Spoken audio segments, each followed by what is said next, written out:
xibaar yu wér te wóor ca tàng ba abonnez-vous pour ngeen di mën di jot suñuy vidéo.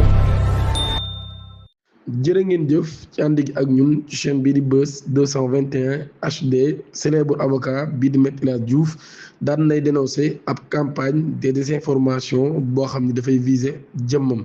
daan nay xam ne ni day ab rumeur bu ñuy wax ni moom dañ koo jàpp ci mbirum Pape Cheikh Diallo ak ñi nga xam ni ñoom la àndal mi ngi circulé depuis démb ci guddi ba tey ci réseaux sociaux yi rawatina Facebook. ci allégation yooyu nag daal daan nay dakkal ak noppeem ngir défendre honneur am ci micro bu Walf FM Me Diouf ci boppam nag daal daan nay weddi bépp information daal di dénoncer ay attaques yoo xam ne dañ koy teg ci kawam mu ni ñoom ñi dama leen di déranger waaye nag jot na ñu daan may bàyyi may ma li nga xam ne moo di jàmm mu ni léegoo léeg sax dañuy wax ni man damaa dee wala ñuy wax ni dafa feebar wala sax ñuy wax ni Me Diouf ci boppam jamono ji mi ngi ci pousse-pousse maanaam fauteuil roulant. ba tey ci loolu yi moom avocat bi daan nay wax ci boobee leen mbir di ay rumeur yu ñuy wax ni dañ koo teg loxo démb ca guddi mu ni nag daal dégg naa sax ñu naan dañ maa jàpp te brigade de recherche de Kër Massar ñoom ñoo def lu ni mel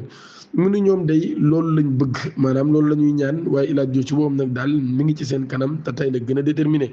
waaye ba tey ci loolu yi moom Me Diouf ci boppam daan nay annoncé ni dina déposer ab plainte mu ni kon je porterai plainte auprès du procureur de la République pour que cette affaire soit réglée maanaam kon dinaa dem ci kanam procureur ma déposé ab plainte ngir mbir mi daal di leer naññi. mu ni nag ba tey moom Me El Hadji Diouf ba tey ci boobee leen mbir am naa droit dund ak sama famille ci tranquillité ci dignité ak li nga xam ni moo di honneur mu ni j'ai le droit de vivre avec ma famille dans la tranquillité dans la dignité et dans l'honneur mu ni du ay voyous des criminels des insulteurs publics ñoom ñi nag daal ñooy yàq li nga xam ni moo di sama réputation mu ni bu fekkee xalaat nañ loolu rek kon ñi ngi nax seen bopp.